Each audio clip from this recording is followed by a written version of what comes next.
bugungi offline darslarimizni ham boshlab oldik. Hozir mana.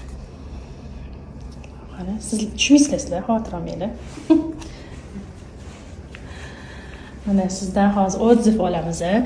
Sizda qanaqa o'zgarishlar bo'ldi? Do после holatingizni aytib bera olasizmi? Manda oldin bel og'rig'i, og'riqlar ko'proq edi. Keyin hojatga ham tez borish anaqalari hozir kamaygan. Peshob ishlab tura olmaslikda ketganda, u ham ketgan. Asosiy menga anaqa qilgan shu belimdagi og'riq bilan tizzamdagi og'riqlari ancha kamaygan.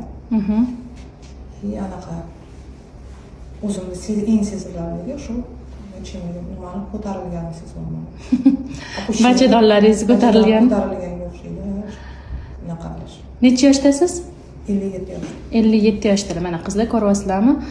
Voy, men 57 ga chiqdim, 60 ga chiqdim. Bo'ldi endi. Bu peshob ishlab tura olmasliklar ketmaydi. Endi umrimning oxirigacha 10 qavatlab prokladkalar qo'yib beraman degan gapni yashtirib, tez sog'lig'inglar uchun kurashishinglar kerak. To'g'rimi? Siz maslahat berasizmi? Albatta. Ilm qadrigacha deydi. Alloh bergan imkoniyatdan foydalanish kerak. Shunaqa.